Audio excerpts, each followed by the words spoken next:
बिस्मिल्लाहिर्रहमानिर्रहीम, अस्सलाम वालेकुम। लाइव में डॉक्टर शाहिद मसूद के साथ मैं हूं सुमेरा सलीम। नाज़रीन, वज़ीर-ए-आज़म शहबाज शरीफ साहब की जानिब से ख़ुसूसी सरमाया कौंसिल की SIFC की एपिक्स कमेटी का इजलास हफ्ते को तलब कर लिया गया है। ताहम इजलास में वज़ीर आला खैबर पख्तूनख्वा को मदऊ नहीं किया गया। तो दूसरी जानिब मौलाना फजल रहमान साहब की जानिब से कहा गया है कि सियासी जमातों को मुश्तरकात पर एक होना होगा। इख्तिलाफात को कम नहीं कर सकते तो कम अज़ कम नरम ज़रूर किया जा सकता है। जबकि वज़ीर-ए-आज़म शहबाज शरीफ साहब मुत्तहिदा अरब अमारात के दौरे पर हैं। इसके अलावा भी दीगर मौज़ूआत पर आज हम गुफ्तगू करेंगे। स्टूडियो में हमारे साथ मौजूद हैं डॉक्टर शाहिद मसूद। अस्सलाम वालेकुम डॉक्टर साहब। वालेकुम जी, आपको भी डॉक्टर साहब, वज़ीर-ए-आज़म शहबाज शरीफ साहब जो है मुत्तहिदा अरब अमारात के दौरे पर हैं। मौजूदा सूरत हाल में उनका ये जो दौरा है कितना अहमियत का हामिल है? देखिए, मईशत के हवाले से जो बड़े बहरान जी, सियासत एक बड़े बहरानों का शिकार है, मईशत शायद उससे भी बड़े बहरानों का शिकार है या नज़र आ रही है या होने जा रही है, उस पर हम बात करते हैं अभी। और इस दौरान उनका ये दौरा और क्या आने वाले दिनों में होने जा रहा है, इस दौरे का कोई बड़ा असर पड़ेगा मुल्क पे, मुल्क की सियासत पे या मुल्क की मईशत पे, माशी हवाले से ये दौरा सियासी और माशी सीने तजियाकार और गहरी नज़र रखते हैं तमाम मामलात पे। मेहताब हैदर साहब हमारे साथ मौजूद हैं, तो उनसे ज़रा पूछते हैं कि ये पाकिस्तान में आने वाले दिनों में हम क्या तैयारी करें, आम आदमी क्या करे, मतलब क्या होने जा रहा है, कोई अच्छी खबर है, बुरी खबर है, बहुत अच्छी खबर है, बहुत बुरी खबर है, क्या है, किस तरह वो स्केलिंग करते हैं इसकी। मेहताब हैदर साहब, अस्सलाम वालेकुम। जी वालेकुम अस्सलाम डॉक्टर साहब। मेहताब हैदर साहब, पहले तो मुझे ये बताइएगा कि IMF का जो वफ्द है वो आज या कल जा रहा है, हमारा कुछ मुआहदा वगैरह हो गया उनसे, कुछ बात तय हो गई? बिस्मिल्लाहिर्रहमानिर्रहीम। डॉक्टर साहब देखें, बुनियादी तौर पे ये जो IMF का टीम आई हुई थी जी, ये कोई नया एग्रीमेंट करने के लिए नहीं आए थे, ये असेसमेंट मिशन के ऊपर थे। इन्होंने पाकिस्तान की अथॉरिटीज़ के साथ काफ़ी डिटेल्ड के अंदर तकरीबन 2 वीक्स जो है वो डिस्कशन की, तमाम डेटा उन्होंने कलेक्ट कर लिया और उसके साथ साथ उन्हें बता दिया कि आप ये बजट जो है, अगला जो बजट पेश होने वाला है, वो किन कंटूर्स और किन कंडीशनैलिटीज़ के तहत आप बनाएं। उसमें मसलन मैं आपको एक मिसाल दे देता हूँ। मसलन IMF का एक मुतालबा है कि हमारा जो FBR का जो टैक्स टू GDP रेशियो है वो उसको बढ़ाएं। तो अभी जो डिस्कशन है उसमें ये है कि कोई 1300 अरब रुपए के नए टैक्सेस जो है वो लगाने की तजवीज़ है। 1300 अरब रुपए के? जी, 1300 अरब रुपए के नए टैक्सेस अगले माली साल के बजट के दौरान। एक तो होती है डॉक्टर साहब नॉमिनल ग्रोथ, यानी आपकी एक रूटीन की ग्रोथ, चूँकि जो FBR का टारगेट है वो तय ऐसे किया जाता है कि एक GDP ग्रोथ और इन्फ्लेशन एक उसको सामने रखा जाता है और उसके ऊपर फिर एडिशनल टैक्सेशन मेजर्स और एडमिनिस्ट्रेटिव मेजर्स वो लगाए जाते हैं। तो हमारी जो नॉमिनल ग्रोथ है यानी रियल GDP और इन्फ्लेशन से कोई तकरीबन 15 से 16% की ग्रोथ वहाँ से हासिल होगी। जो ऊपर है वो हमें एडिशनल टैक्सेशन मेजर्स और कुछ एडमिनिस्ट्रेटिव मेजर्स के ज़रिए 1300 अरब रुपया इजाफी जमा करना पड़ेगा। तो ये अभी तजवीज़ है। और दूसरी जो IMF की तजवीज़ है वो ये है कि हमारा प्राइमरी सरप्लस होना चाहिए। अब प्राइमरी सरप्लस से क्या मुराद है? प्राइमरी सरप्लस से मुराद ये है कि वो डेफिसिट जिसमें डेट सर्विसिंग जो शरह सूद की वजह से हम अपने कर्ज़ों के ऊपर प्रिंसिपल और वो सूद की अदायगी है उसको निकाल कर जो सारा हम तखमीना लगाते हैं वो कहते हैं कि इसको सरप्लस के अंदर होना चाहिए। अब इसका मतलब क्या है? नहीं, यानी हमारा जो नुकसान है, जी सर, जो खसारा है वो फायदे में कैसे, मतलब सरप्लस में कैसे होगा? यही मैं आपको बताना चाहता हूं कि वो ये कह रहे हैं कि आप अपना 2 तरीके हैं इसके। एक तो अपने रेवेन्यू को हम बढ़ाएं। इस टाइम डॉक्टर साहब ज़रा मैं आसानी से एक्सप्लेन करने की कोशिश करता हूं। इस टाइम अब अगर FBR का टारगेट 9000 अरब रुपए है तो हम 60% आपको पता है सूबों को दे देते हैं, बाकी उसमें से 40% बच जाता है। यानी अगर 100 रुपया FBR जमा कर रहा है तो 60 रुपये तो सूबों के पास चले गए, 40 रुपये बाकी रह गए। तो उसके बाद नॉन टैक्स रेवेन्यू है वो कोई तकरीबन 2.9 ट्रिलियन के लगभग है, जिसमें ये पेट्रोलियम डेवलपमेंट लेवी, ये पासपोर्ट फ़ी, ये स्टेट बैंक ऑफ पाकिस्तान का प्रॉफिट और मुख्तलिफ तरह की लेवीज़, तो उससे कोई 2.9 ट्रिलियन जमा होते हैं। यानी 70 रुपये फेडरल गवर्नमेंट जमा करती है, और एक खर्चा सिर्फ एक खर्चा जो कि डेट सर्विसिंग है, जो कि हम जो कर्जे लिए हुए हैं चाहे वो अंदरूनी हो या बैरूनी हो, उन पे जो पैसे हम इस साल खर्च कर रहे हैं वो कोई 85 रुपए हैं, यानी 8.5 ट्रिलियन सिर्फ एक मद में खर्च यानी है। 70 रुपए हम कमा रहे हैं और 85 रुपए खर्च कर रहे हैं, 85 रुपए रुपए सूद दे रहे हैं एक हेड पे। अब बाकी क्या है? डिफेंस है, डेवलपमेंट है, रनिंग ऑफ द गवर्नमेंट है, पेंशन है, सैलरी है, सब्सिडीज है। ये सारे पैसे इंक्लूडिंग डिफेंस हम कर्जा लेकर इस मुल्क की ज़रूरियात को पूरा कर रहे हैं। तो ये एक बहुत गंभीर सूरत हाल है। नहीं, मुझे ये बताएं जरा एक बात मेहताब हैदर साहब, कि ये मैं आज पढ़ रहा था आप ही की स्टोरी गालिबन या और जगहों पे, कि ये 50 साल में सबसे कम सरमायाकारी हुई है पाकिस्तान में। ये क्या कहानी है? ये क्या फिगर? बिल्कुल बिल्कुल सर, देखें, एक इन्वेस्टमेंट टू जीडीपी रेशो है। अच्छा, वो रेशो ये दिखा रही है कि 1972-73 के बाद पाकिस्तान में पहली दफ़ा जो इन्वेस्टमेंट टू जीडीपी है वो गिरकर सिर्फ 13% पे आ गई है। ये 1972-73 में आपको पता है कि उस टाइम जो हुआ था, बांग्लादेश बन गया था और उसके बाद इन्वेस्टमेंट जो है वो बड़ी कम हुई थी। उस टाइम मेरे ख्याल में कोई 12.8% थी, अभी 13% है, और ये बड़ी ख़तरनाक सूरत हाल है। उसकी वजह ये है कि अगर इस मुल्क में हमने रोज़गार के मौके पैदा करने हैं और गुर्बत में कमी करनी है तो दो चीज़ें बड़ी इंपॉर्टेंट है, एक सरमायाकारी और एक सेविंग्स, यानी बचत। हम जितनी सेविंग्स करेंगे तो उसके नतीजे में क्या होगा, और सरमायाकारी करेंगे तो उसके नतीजे में क्या होगा, इकोनॉमिक एक्टिविटी जनरेट होगी। एक पॉजिटिव बात है, वो पॉजिटिव ये है कि पिछले साल ग्रोथ नेगेटिव थी, जिसको थोड़ी सी मालिश करके उस वक्त की पीडीएम की हुकूमत ने कहा था ये स्लाइटली पॉजिटिव है, लेकिन वो रिवाइज फिगर में सबको पता था कि वो नेगेटिव है। नेगेटिव से क्या मतलब है? नेगेटिव ग्रोथ कैसे हो सकती है? नेगेटिव ग्रोथ ऐसे हो सकती है सर के पिछले साल आपको पता है सैलाब आया था। हाँ, ठीक है। तो सैलाब की वजह से जो जितना एग्रीकल्चर सेक्टर था उसकी बड़ी बुरी हालत हुई थी। ठीक है। इसी तरह इंडस्ट्रीज की हालत भी बुरी थी, सर्विसेज की बुरी थी। वो ग्रोथ पॉजिटिव के बजाय नेगेटिव हुई थी। इस साल जो है वो स्लाइटली पॉजिटिव है, 2.38%। अभी आप देखेंगे कि जब इकोनॉमिक सर्वे जारी होगा तो उसमें 2.38% की ग्रोथ है। अच्छा, अब ये देखें, इस मुल्क की पॉपुलेशन ग्रोथ 2.6% है, तो हमारी जो इकोनॉमिक ग्रोथ है वो उससे भी कम है।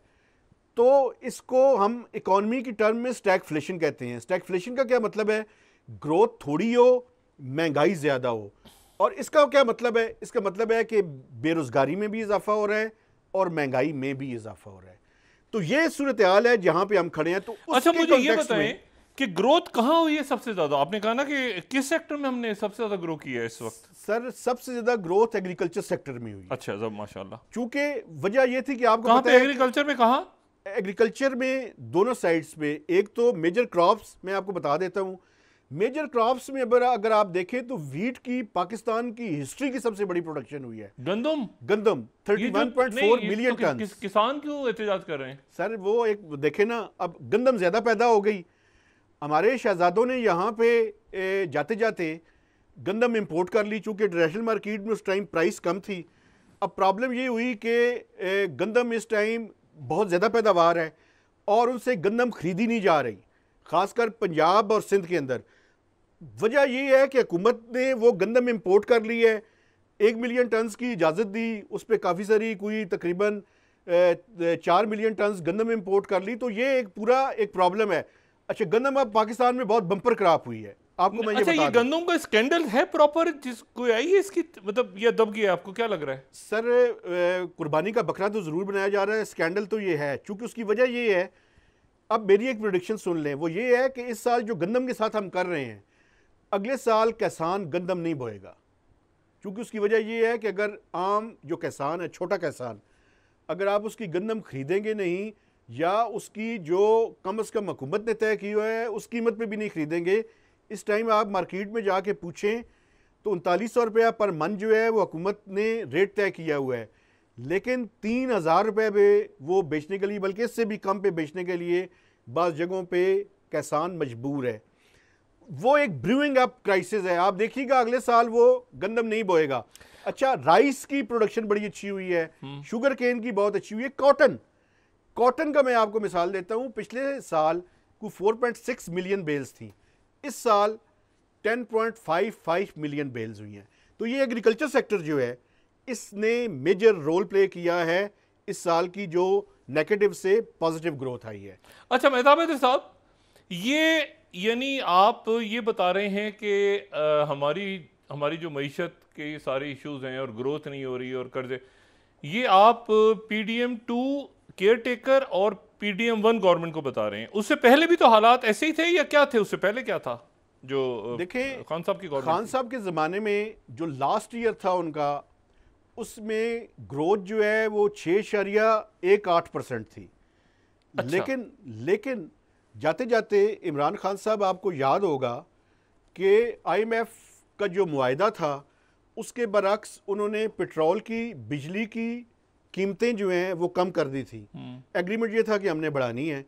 वो फिर उस दौरान जो है वो रिजीम चेंज हुआ, वो चले गए।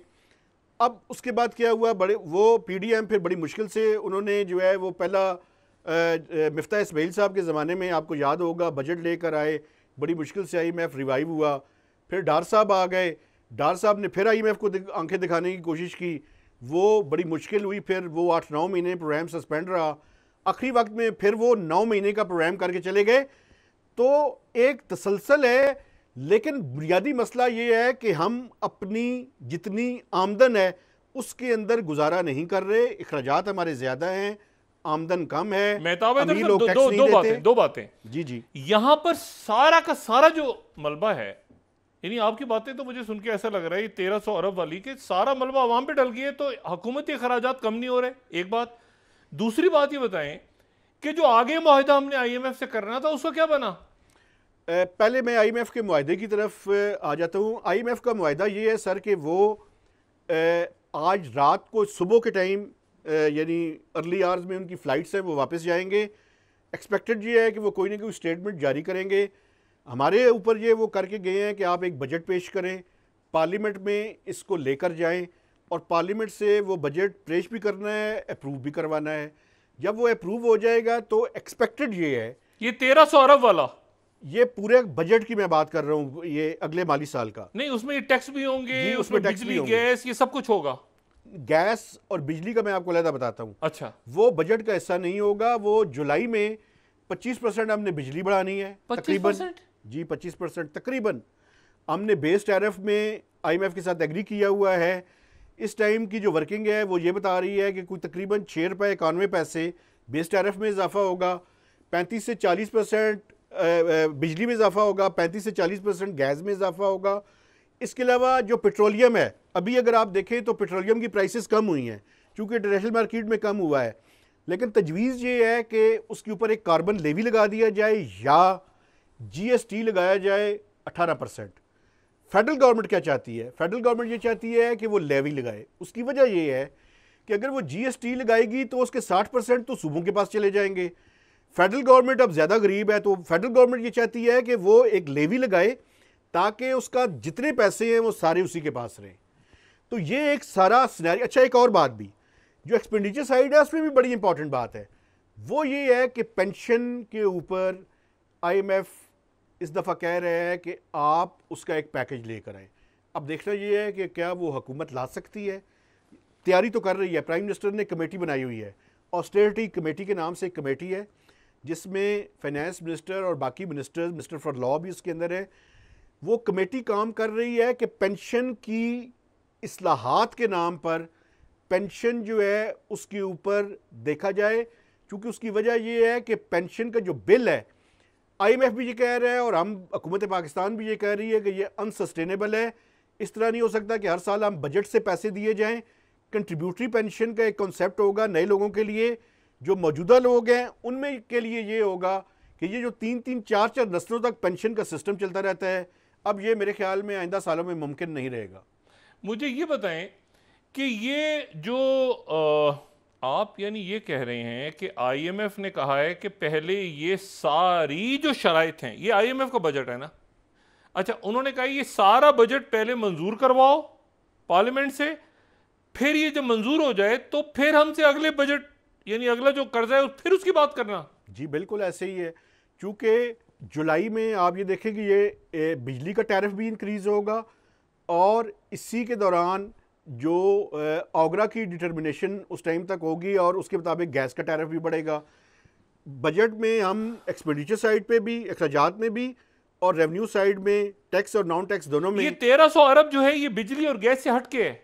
ये सर हमें मौजूदा जो टैक्स लगे हुए हैं उनके कुछ रेट्स बढ़ाकर और कुछ सेक्टर्स नए लाकर, मसलन रिटेलर्स के ऊपर इस दफ़ा पूरी कोशिश होगी कि उनको टैक्स नेट के अंदर लाया जाए। अच्छा, उसके अलावा अगर आप देखें तो फाइलर और नॉन फाइलर का जो कॉन्सेप्ट है उसके ऊपर जो है वो काफ़ी सारी तजावीज़ है, रियल स्टेट के ऊपर भी है और भी बहुत सारी तजावीज़ हैं। अब देखना ये है कि हुकूमत वो कौन से एवेन्यूज़ को फाइनल करती है कि जिनके ज़रिए ये 1200 से 1300 रुपये एडिशनल जो है वो कलेक्ट किया जाएगा। अच्छा मुझे ये बताएं, ये मतलब औरंगजेब साहब से जो तवक्को थी हमें कि वो बहुत ज़्यादा कोई खुल के ये तो आईएमएफ ने फिर वो अपना ही सारा चक्कर चलाया ना पूरा, हम तो कुछ भी नहीं उन्हें कन्विंस कर सके, नंबर 1। नंबर 2, ये एसआईएफसी के थ्रू सरमायाकारी कितनी आई, क्या हुआ, उसकी क्या आपके पास डिटेल्स हैं? सर देखिए, एसआईएफसी के थ्रू अभी तक तो कोई सरमायाकारी नहीं आई, इसीलिए तो ये अगर आप देखें इन्वेस्टमेंट टू जीडीपी रेशियो तो गिर गई है। लेकिन एक बात मैं आपको बताना चाहता हूँ, चूँकि मुझे उसकी कुछ डेवलपमेंट्स का अंदाज़ा है, एक गुडविल जो है वो कम से कम क्रिएट हो गई है। ये जो इन्वेस्टर्स हैं वहाँ पे ये हुआ है कि एक यानी सिंगल विंडो है जहाँ पे आके आपने अपने इश्यूज़ को रिजॉल्व करवाना है। अब मसला ये है कि हम वो जो कमिटमेंट्स हैं, ये अभी यूएई की भी अभी अब बात कर रहे थे आप, सऊदी अरब है, गल्फ़ की दूसरी कंट्रीज़ हैं, कतर है। अब इशू ये है कि हम बैंकेबल प्रोजेक्ट्स इनके सामने रखें और उनको कन्वर्ट करें इनटू यानी एक्शंस। नहीं, लेकिन अभी फौरी तौर पे तो कुछ नहीं होने जा रहा ना। फौरी तौर पे डॉक्टर साहब कुछ प्रोजेक्ट्स ऐसे हैं जिन पे तवक्को है कि रिकोडेक में नहीं, मैं आवाम को रिलीफ की बात कर रहा हूँ। जैसे आवाम को अभी यानी अगले 1-2 महीनों में तो टैक्स और बिजली के बिल और ये हम आईएमएफ से बात कर रहे हैं ना, सरमायाकारी तो लॉन्ग टर्म है। बिल्कुल आप ठीक कह रहे हैं, सरमायाकारी तो 3 से 5 साल का अरसा चाहिए कम से कम, चूंकि एक प्रोजेक्ट लगेगा तो रोजगार के मौके पैदा होंगे। फौरी तौर पे एक ही सिल्वर लाइन है और वो सिल्वर लाइन ये है कि जो इन्फ्लेशन है, जो महंगाई है, वो अगले साल, अब प्रॉब्लम ये है कि आम आदमी को लेकिन रिलीफ नहीं महसूस होगा, ये मैं बिल्कुल क्लियर आपको बताऊं। उसकी वजह ये है, आपका पिछले 2-3 सालों के अंदर देखें तो इन्फ्लेशन का जो बेस है, पिछले साल इस अरसे में इन्फ्लेशन 38% पे खड़ी थी, अभी 17% पे है, यानी पिछले साल से कंपैरिजन करें तो 17% है ऊपर। अब अगले साल के दौरान ये तवक्को की जा रही है कि एवरेज इन्फ्लेशन जो है, जो साल 24 से 25% के दरमियान होगी, अगले साल ये 12 से 12.5% के दरमियान आ जाएगी। लेकिन ये हायर बेस के ऊपर 12% होगी, आम आदमी को रिलीफ महसूस नहीं होगा। लेकिन ये एक पॉजिटिव है कि ये जो ट्रेजेक्ट्री है इसकी, ये डाउनवर्ड होनी शुरू हो गई है। मुझे ये बताएं जरा, अगले 2 सालों बाद शायद बेहतरी आए। एक सियासी सवाल अब करने लगा हूं। ये हर जगह पर आईएमएफ ने भी बात की है, गालिबन स्टेट बैंक भी बात कर रहा है कि सियासी जो गैर यकीनी है वो माशी गैर यकीनी, तो सियासी गैर यकीनी तो बढ़ने जा रही है गालिबन। और अगर ये बिल और महंगाई और ये गंदम जो किसानों के मामलात और बाकी, तो ये अगर सियासी बेचैनी बढ़ती है तो नतीजे में लोग भी सड़कों पे यकीनन है कि हैं, मुजाहरे भी हो रहे हैं, कहीं लोड शेडिंग हो रही है, कहीं ये हो रहा है, कहीं वो। तो फिर ये आप इसको कैसे देखते हैं? फिर ये है कि ये गैर यकीनी तो और बढ़ेगी। और मुझे एक सवाल ज़िमनी आप ये बता दें, ये जो सिमें बंद हो रही हैं इनसे कोई फ़ायदा हो रहा है? देखिए डॉक्टर साहब, एक मैं आपको बताऊं, 2 इश्यूज़ हैं जो कि मैं समझता हूं कि सबसे इम्पॉर्टेंट है और उन पे बड़ा डिपेंड करता है कि हम आगे कैसे चलाएंगे मामलात को। एक तो टैक्स का निज़ाम है। देखिए, टैक्स का निज़ाम में मसला ये है, सैलरीड क्लास सबसे ज़्यादा, और वो जो फॉर्मल सेक्टर है, उसके अलावा तो इस मुल्क में टैक्स कोई नहीं देता। बात करने वाली ये है कि इस टैक्स के नेट को ब्रॉडन किया जाए वो लोग जो टैक्स नेट के अंदर नहीं है, पैसे भी कमा रहे हैं, तो उनको टैक्स नेट के अंदर लाया जाए, पहली तो बात यह। दूसरा, ये जो पाकिस्तान का एनर्जी सेक्टर है, अगर इसके अंदर प्रॉब्लम क्या है, अभी आप सोलर के ऊपर देखें, एक नई कंट्रोवर्सी जो है वो हो रही है क्रिएट, क्योंकि उसकी वजह ये है कि हुकूमतों ने, पीपल्स पार्टी ने पहले और फिर बाद में PMLN ने CPEC के तहत कुछ ऐसे मुआहदे किए कि जिसकी वजह से हमारा जो कैपेसिटी रीपेमेंट है इस साल 2100 अरब रुपया है। यानी हम बिजली लें या ना लें, 2100 अरब रुपया हमने इन IPPs को अदा करना है। ये कैसे चलेगा ये निज़ाम? और IPPs के मालकान इधर ही हैं सारे, जाहिर है बिल्कुल इधर ही हैं, इधर ही घूम रहे हैं। अच्छा, उनके तो मजे हैं, चाहे वो बिजली सॉवरेन गारंटीज हैं हुकूमत की कि आप, और फिर देखें सिर्फ इधर ही नहीं है, चाइनीज कंपनीज भी इसके अंदर है, 20 के लगभग सिर्फ चाइनीज कंपनीज है। तो डॉक्टर साहब, ये जो दो सेक्टर्स हैं, इनको ठीक किए बगैर इस मुल्क की इकोनॉमी को नहीं चलाया जा सकता। और ये बात आपकी ठीक है। मुझे FBR की सिमों का बताएं, इससे कोई फायदा होगा? देखें, एक डेटरेंस क्रिएट करने की कोशिश की जा रही है, लेकिन ये डेटरेंस आप क्रिएट करना चाहते हैं at the cost of another sector. अब मोबाइल कंपनीज इस पे शोर मचा रही हैं, एक कंपनी कोर्ट में भी गई हुई है। तो थोड़ा सा अगर होमवर्क प्रॉपर कर लिया जाए और ज़्यादा बेहतर स्पेड वर्क हो तो ज़्यादा बेहतर इसके नतीजे जा सकते हैं। अच्छा, FBR के पास एक और भी पावर है with the consent of the parliament कि वो गैस और बिजली के कनेक्शन भी डिस्कनेक्ट कर सकते हैं, और वो ये कह रहे हैं कि अगले मरहले में हम उस तरफ भी बढ़ेंगे। मेरा ख्याल ये है कि FBR को अपना काम जो है ना वो ज़रा ज़्यादा बेहतर अंदाज में करें और टेक्नोलॉजी का इस्तेमाल करें, जो करने की ज़रूरत है। यानी मेहताब हैदर साहब, बड़ा सख्त बजट आ रहा है और आवाम के लिए कोई रिलीफ नहीं है, और 1300 अरब रुपया का नए टैक्स, और फिर बिजली और फिर गैस जो है वो आपने बयान किया कि 25 और 35% जो है वो उसमें इजाफा। तो यानी कोई भी रिलीफ नहीं है, बल्कि मजीद इसमें बहुत बड़ा एक अजाब कह लूँ, या मैं तो सोच रहा हूँ कि ये कैसे 1300 अरब के नए टैक्सेस, जबकि जो रूटीन महंगाई है वो अपनी जगह बढ़ती रहेगी, उनका कोई ताल्लुक नहीं है इन टैक्सेस से। डॉक्टर साहब देखें, जब टैक्सेस बढ़ते हैं तो उसके असरात महंगाई के ऊपर भी होते हैं, लेकिन आपको पता है कि यहाँ पे इन्फ्लेशन का मतलब ये है कि द ग्रोथ इन द, यानी प्राइसेस के अंदर जो इंक्रीज़ है उसको हम मेजर कर रहे होते हैं। तो वो सरकारी अदाद शुमार तो आपको थोड़े से इम्प्रूव होते हुए नज़र आएंगे, लेकिन आम आदमी की ज़िंदगी में रिलीफ नहीं आएगा इन सारी चीज़ों से। कि इन्फ्लेशन हम कहें जी 12 या 15% के दरमियान चली जाएगी तो रिलीफ आ जाएगा, क्योंकि वो बेस इफेक्ट बड़ा ज़्यादा है। बेस जो है वो 25-26% से ऊपर 15% आप देखेंगे ना। मैं समझ गया। बहुत शुक्रिया मेहताब हैदर साहब, और आपसे इंशाल्लाह बात होती रहेगी। यानी किसी भी किस्म का कोई रिलीफ नहीं है, और ये जो एक तासुर था कि कुछ ना कुछ तो मतलब, फिर ये मैं, अब ज़ाहिर है कि नवाज शरीफ साहब की गवर्नमेंट है तो उनसे ये फिर पूछना तो बनता है कि जी फिर ये पूरा जो अरेंजमेंट है इसको क्यों उन्होंने संभाला है, जब उसमें कोई रिलीफ भी नहीं है, कोई ऐसा कोई सरमायाकारी भी नहीं हुई ना। ज़ाहिर है लॉन्ग टर्म मंसूबे तो हमेशा उनके ऐलानात होते हैं, और फिर ये तहरीकें भी चलने की बात हो रही है, और सियासी अदम इस्तेकाम भी है, और ये नए टैक्सेस लग रहे हैं। एक तो रूटीन महंगाई है, उसके साथ साथ 1300 अरब के नए टैक्सेस, बिजली गैस, ये जुलाई के महीनों में। तो ये फिर क्या, इसको कैसे, और अखराजात भी कम नहीं हो रहे हुकूमतों के। तो ये अब वक्फा रहे मेरे ख्याल से, और उसके बाद ही बात करते हैं कि ये मामला जो हैं ये किस तरफ जा रहे हैं। जी नाज़रीन, वापस आते हैं एक छोटे से ब्रेक के बाद।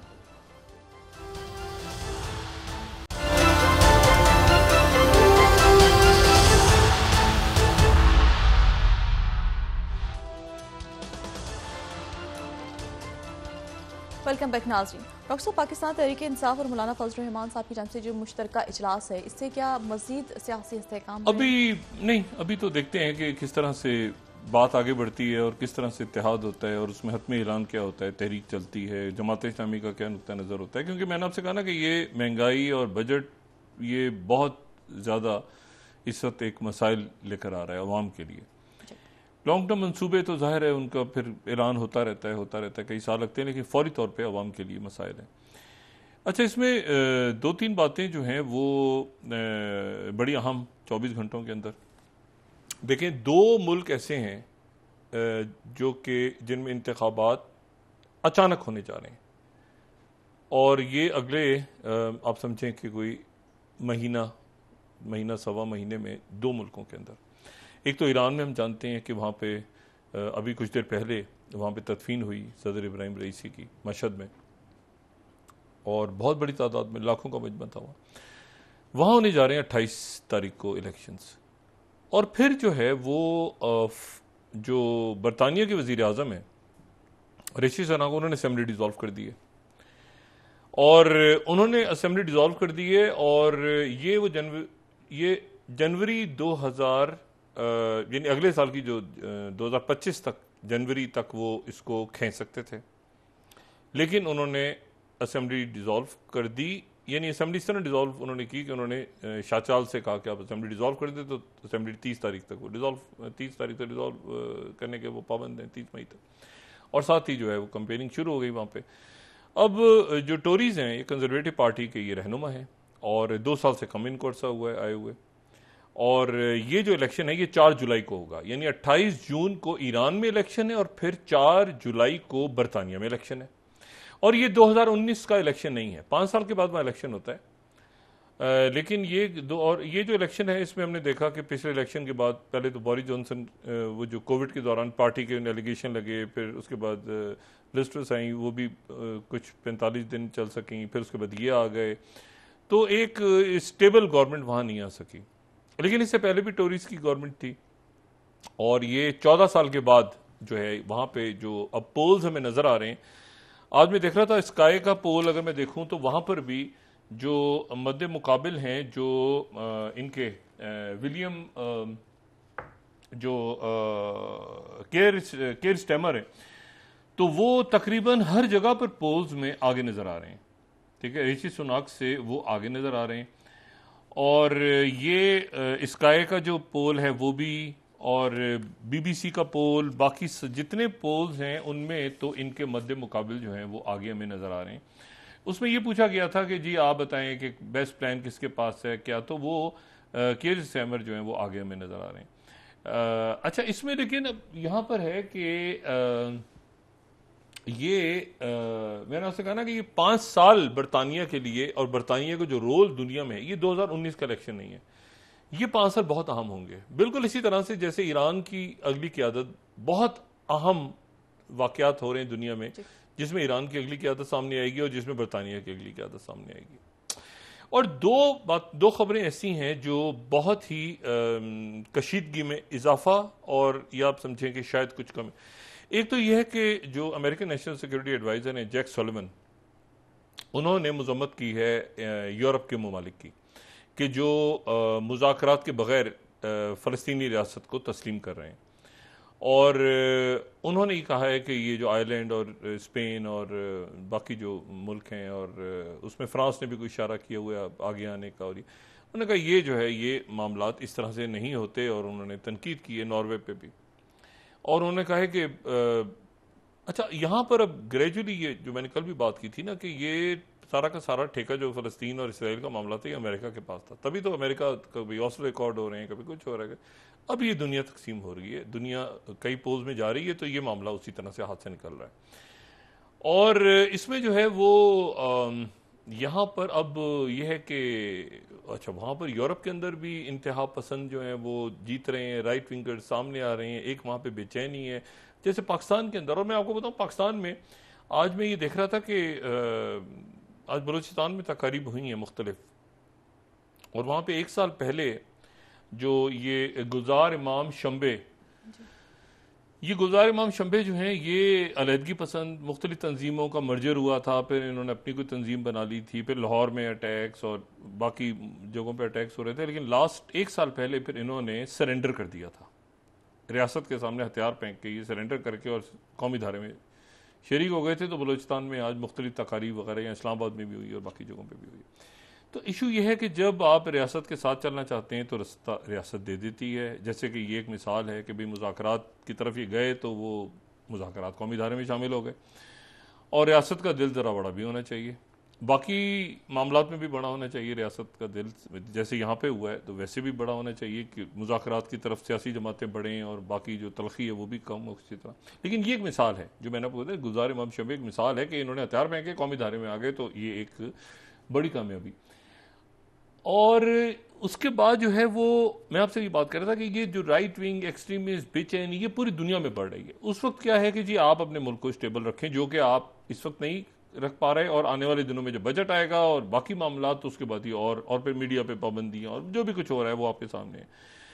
अच्छा, अदालत के फैसले और फिर मतलब एक तल्ख, बहुत तल्ख माहौल है मुल्क में। इसमें अब 2 इलेक्शंस तो ये हो गए। तीसरा जो मामला है वो जैक सलिवन की मैं बात कर रहा हूं। उन्होंने बात की, उन्होंने कहा जी हम मजम्मत करते हैं और ये यूनिलेटरल इसराइल जो है, सॉरी, फलस्तीनी रियासत को तस्लीम ना किया जाए, बल्कि मुज़ाकरात के जरिए जो तरीका है वगैरह वगैरह। लेकिन अमेरिका एक आइसोलेशन में इसराइल को, उन्होंने ये तस्वुर गहरा हो रहा है कि अमेरिका तो जा ही रहा है आइसोलेशन में, साथ ही इसराइल बहुत ही चला गया आइसोलेशन में, तो ऐसा ना हो कि हम तो डूबे हैं सनम, तुमको भी ले डूबेंगे। अब जनाब ये हुआ कि कल इन्होंने आंखें दिखाई मिस्र को और इजिप्ट को। हमने कल बात भी की थी कि CNN में एक रिपोर्ट शाये हुई और उसके बाद जो है वो वहाँ पे उसके बाद ये हुआ कि इजिप्ट की तरफ से बड़ा सख्त रिएक्शन आया। आज इजिप्ट की जो उनके जो, यानी आप समझ लें कि फौज का एक इजलास भी हुआ है, उसमें डिफेंस मिनिस्ट्री का एक इजलास हुआ, उसमें काफ़ी उनके जो कमांडर्स वगैरह शरीक हुए और उसमें उनका जो एलामिया है वो उसमें यह है कि हर सूरत में हम मिस्र की जो जोग्राफियाई सरहदें हैं और जो नज़रियाती सरहदें उनका दिफा करेंगे और किसी सूरत हम मिस्र की जो नेशनल सिक्योरिटी है उसके ऊपर कॉम्प्रोमाइज़ नहीं करेंगे और ना झुकेंगे, और कोई मुआहदा जो है माजी का, हाल का, मुस्तकबिल का, वो मिस्र की सिक्योरिटी से बढ़ के नहीं है। अब जनाब ये हटो बचो शुरू हो गया रात को कल से कि भाई मिस्र ने तो, और ये बहुत कम है सब जो मैंने बात की कि अमेरिका ने मिस्र के ऊपर आज तक काफ़ी सालों से कोई तनकीद नहीं की इस तरह जिस तरह अब की थी। लेकिन मिस्र भी अपनी जगह पे खड़ा हुआ है कि भाई 1 मिनट ठहर जाए, ये हमारी पहले ही मिस्र बहुत भुगत रहा है, ये जो हुआ है ना सारा, ये जो गजा में और ये सारा मिस्र भुगत इसमें रहा है कि वो ट्रक रुके हुए हैं, कभी वो खुलवाते हैं, कभी एड इधर जाती है, फिर रोक देते हैं वो नेतन्याहू, फिर उधर से एक वहाँ पे एक क्राइसिस है, और फिर स्विस कैनाल का क्राइसिस, बाकी सारे। तो जो उनके प्रेसिडेंट हैं जनरल सीसी, वो जहाँ तक वो यानी पूरी कोशिश थी उनकी कि वो इस मुज़ाकरात को आगे लेके चलें, लेकिन ये इन्होंने फिर रात कल जो है वो एक खबर छापी और उनके इंटेलिजेंस ऑफिसर का नाम भी दे दिया। अब उसके बाद हटो बचो शुरू हो गया। मिस्र ने तो कहा हम तो पीछे नहीं हटेंगे, अपना मौक़िफ़ है, असूली मौक़िफ़ है। उसके बाद जनाब रात को जनाब ये हुआ कि अमेरिका की तरफ से गालिबन मैसेज आया, ठीक है, और मैसेज ये आया कि भाई नेतन्याहू साहब वापस आ जाएं, दोबारा मुज़ाकरात। और इसी दौरान जो है वो हमास की तरफ से ये कहा गया कि उन्होंने कोई तस्वीर रिलीज़ की। हमास वाले कह रहे हैं ये तस्वीर जो है ये गलत हैं, हमने तो ये इस तरह से नहीं रखा हुआ ये गमालियों को। लेकिन बहरहाल किस्सा मुख्तसर ये कि दोबारा इसराइल की टीम फिर पहुंच गई कायरा, और हटो बचो कहते कहते वो फिर पहुंच गए कायरा। और मिस्र ने भी फौरी, उनको भी पता था कि कहाँ तक जा सकते हैं, कहाँ तक नहीं जा सकते, उन्होंने भी हंगामी तौर पे मैसेज कन्वे किया कि जी इसराइल की टीम आ रही है।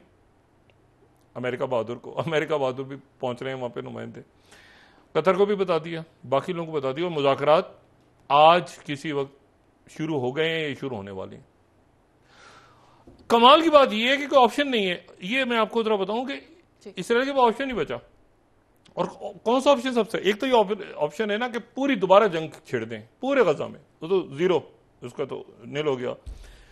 दूसरा ये है कि कल जुमे के रोज ICJ का फैसला आने वाला है। ICC के तो वारंट निकल चुके हैं ना, जिसके बाद जर्मन कह रहे हैं हम अरेस्ट करेंगे, फ्रांस कह रहे हैं हम अरेस्ट, ये सारे मुल्क अपने अपने वो डाल रहे हैं कि यहां निकलना रहते हैं, हम यहां से पकड़ेंगे, यहां से पढ़ेंगे, हमारी फजाई हदूद से जहाज गुजरा तो हम उतार, मतलब एक रौला पड़ा हुआ है। अब मसला यह है कि ये इसमें कल ICJ ने जो दरख्वास्त की थी कि ICJ अक़वाम मुत्तहिदा के जो अंडर अदारा है और जिसके तमाम मुल्क पाबंद हैं, वो गए थे कि कत्ले आम रुकवाएं। पहले तो बदकिस्मती वो गए कि इसको रुकवाएं, तो वहां पे ICJ वालों ने कहा कि नहीं जी इमदाद खोल दी जाए, लेकिन सीज फायर का नहीं कहा। अब वो इस सीज फायर के लिए हंगामी तौर पर गए हैं पिछले महीने, और उसका फैसला कल आना है। और गालिब इम्कान आते हैं कि वो इतनी गालियां पड़ी हैं ICJ वालों को कि तुम्हारी वजह से हजारों लोग और शहीद हो गए, तुमने सीज फायर का तुम हुक्म देते तो पाबंद होते अक़वाम मुत्तहिदा और दुनिया पाबंद होती कि उस पर अमल दरामद करवाए, तो वो प्रेशर में हो सकता है वो फैसला दे दें कल सीज फायर को। तो हटो बचो रात को पहुंच गया। अब ऑप्शन क्या है इसराइल के पास, एक तो ये कि पूरा दोबारा गजा पे ऑपरेशन करें, उसके तो कोई इम्कान नहीं। रफा में घुसते हैं तो इजिप्ट तैयार है, बिल्कुल इजिप्ट की तरफ से ये बात। तीसरा ये कि जनाब एक अमेरिका का प्लान लेकर आगे जो अमेरिका की तरफ से हुआ है, एक कमाल की बात है कि इसराइल जो नेतन्याहू को, या उनकी जो जंगी काबीना है जिसमें गांज भी हैं और गैलेंट भी हैं, सबसे ज्यादा जो काबिल कबूल और उनको अच्छा मुआहदा लग रहा है वो लग रहा है जो हमास ने पेश किया है। वो हमास वाला सबसे अच्छा लगा। आखिर में जाके जो टान टूटी है उनकी, पूरा जो इतने अरसे के बाद, ये नहीं इसको फेंको, ये नहीं, आखिर में उन्होंने वही उठाया जो हमास ने। क्योंकि देखें, ये नेतन्याहू और इसराइल को अच्छी तरह पता है कि उनके पड़ोस में ना आके अमेरिका ने रहना है, ना रशिया ने रहना है, ना किसी और अरब मुल्क ने रहना है, ना चाइना ने रहना है। उनके साथ आके रहना है फलस्तीनियों ने, और आगे जो कुछ होगा वो फैसला वो बेहतर है कि वो। तो उन्होंने आखिर में ये कहा है कि भाई वो जो मामला था ना, वो हम डायरेक्ट फलस्तीनियों से बात करते हैं। हमास वाले हमास को ये मैसेज पहुंचाएं कि हम उनका मुआहदा ही ले रहे हैं, हम अमेरिका वाला नहीं, हम तो ये ठीक है, हटो बचो हटो बचो। अब जनाब ये सूरत हाल बन गई। अब ये सीज फायर होता है, मुआहदा होता है, क्या होता है, खबर बस ये है कि काहिरा में। अच्छा, साथ ही जो है उन्होंने ये भी वजाहत फरमाई कि मिस्र तो सबसे अच्छा रोल अदा करता रहा है। अच्छा, कल क्या वो जो इल्जाम लगा था CNN, उन्होंने कहा मिस्र तो सबसे अच्छा रोल अदा करता रहा, कतर भी अच्छा करता रहा। ये कुछ हमारे पता नहीं मीडिया में इस तरह की फेक न्यूज आ जाती है हमारे मीडिया में भी, तो यहां पर भी ऐसा बिल लाया जाए हुकूमत पंजाब की तरह का, ताकि फेक न्यूज ना आया करें। तो वो जो है उन्होंने अब वो मुज़ाकरा शुरू हो गए। एक बात। फिर जो दूसरा अहम मसला है, बहुत अहम मामला अचानक, वो ये हुआ है कि ताइवान के नए सदर जो हैं उन्होंने 3 रोज पहले जो है वो अपने ओहदे का हलफ उठाया। ताइवान विलियम लाई, ये विलियम लाई जो है इन्होंने हलफ उठाया है, और इनके हलफ उठाने के हलफ की इन्होंने तकरीर की, बड़ी जज्बाती तकरीर, अवाम से खिताब किया इन्होंने, और इन्होंने कहा कि हम तो चाइना के छक्के छुड़ा देंगे और ये कर देंगे, और चाइना ताइवान की तरफ कोई आंख उठा के ना देखे, आइंदा हमारी तरफ कोई बड़ा तो ये करे। वो खूब इन्होंने तकरीर की, अमेरिका में खूब तालियां वालियां बजी दुनिया में। उसके बाद जनाब आज चाइना ने इनको घेर लिया। मैं प्रॉपर वर्ड यूज कर रहा हूं कि इतनी खौफनाक एक्सरसाइजेज हो रही हैं ताइवान को चारों तरफ से। अगर आप ताइवान का ये सिर्फ मैप देखें तो ये इसको कंपेयर करें जो 2022 में नैंसी पेलोसी गई थी वहां ताइवान में, तो उस वक्त उन्होंने ताइवान को कंटेन कर लिया था। लेकिन ये जो एक्सरसाइजेज हैं ये उन एक्सरसाइजेज से कहीं ज्यादा हैं। देखें, इसमें ये आपको नजर आ रही है बीच में मिडिल लाइन, ये मैं बहुत दफा बता चुका हूं, लेकिन मैं आपको सिर्फ ये बताऊं कि 2022 से आप इसे कंपेयर करें तो 2022 में इन्होंने ये जो किनमन आइलैंड्स थे या वुकाई आइलैंड्स थे, या जो ऊपर ये जो इनके मैत्सू आइलैंड्स हैं, यहां पर इन्होंने एक्सरसाइजेज नहीं की थी। आज जो इन्होंने, अब जो चाइना ने एक्सरसाइजेस की हैं वो आप समझें कि एक तरह से ब्लॉकेड हो गया है। ताइवान का कंप्लीट ब्लॉकेड है आज भी और कल भी। अच्छा, ताइवान ने अपनी वो नेवी वगैरह को सबको एक्टिव किया है, लेकिन ये ताइवान का पूरा ब्लॉकेड करके, और इसके लिए जो लफ्ज इस्तेमाल हो रहा है वो लफ्ज यहां पे मैं बिल्कुल उसी तरह से चाहूंगा कि वो अदा हो, क्योंकि वो मीडिया जो है वो दुनिया भर का मीडिया उसको उसी तरह से लफ्ज को अदा कर रहा है। 13 slide BBC, China holds military drills around Taiwan as strong punishment दे रहे हैं कि आपने जो कल वहां पे लूज टॉक की है ये उसकी punishment. New York Times 15 slide, China launching military drills around Taiwan as punishment. तो मतलब इसको सजा के तौर पे ये लफ्ज पूरी दुनिया का मीडिया इस्तेमाल कर रहा है कि उन्होंने जो तकरीर की थी तो सजा के तौर पे जो है, पनिशमेंट के तौर पे चाइना ने चारों तरफ से कंटेन किए ताइवान को और ब्लॉकेड है। अब मुझे ये बताएं कि अगर इस वक्त चाइना वहां पर, और ये विलियम लाई नए आए हैं वहां पर और मेजॉरिटी भी नहीं है उनकी हुकूमत की है, वो ये अब इस वक्त अमेरिका को बुलाएं, किसको बुलाएं, उधर यूक्रेन फंसा हुआ है, उधर ये मशरिक वस्ता के अंदर हालात अजीब से हो रहे हैं। अब मुझे बताएं कि इस वक्त अगर वहां पे ताइवान पे कोई मामला हो जाता है तो क्या अमेरिका या दुनिया ताइवान को बचानी जाएगी? वो ताइवान को कंप्लीट उन्होंने, उनकी जो ईस्टर्न कमांड है उन्होंने कंप्लीट, उसमें PLA की नेवल साइट भी है, उनका सारी कोऑर्डिनेशन भी हो रही है सारी। तो ये एक मामला जो है वहां पे अचानक ताइवान को उन्होंने कंप्लीटली इनसर्कल कर लिया, और अमेरिका ने ना, मेरा नहीं ख्याल कि कोई अमेरिका की कोई मूवमेंट हो रही है वहां पे कुछ, क्योंकि यहाँ पे बहुत बुरी तरह से अमेरिका जो है वो, और जो वेस्टर्न राइज है उनके, वो मिडल ईस्ट में, वेस्ट एशिया में, अफ्रीका में और यूरोप में इस वक्त इंगेज हैं। तो वो वहां पे अचानक ताइवान में ये बड़ी कार्रवाई यानी इस वक्त चाइना ने वहाँ पे पनिशमेंट के तौर पे इंसर्कल कर लिया, और ये मैं बताऊँ ये 2022 से बहुत ज़्यादा है। जी बहुत शुक्रिया डॉक्टर साहब। नाज़रीन, के साथ ही आज का प्रोग्राम अपने इख्तिताम को पहुंचा। मुझे सुमेरा सलीम को इजाज़त दीजिए। अल्लाह ने के बाद जी डॉक्टर साहब। अपने दोस्तों रिश्तेदारों गिरदोनवाह के लोगों का सब ख्याल रखिएगा। अल्लाह हाफ़िज़।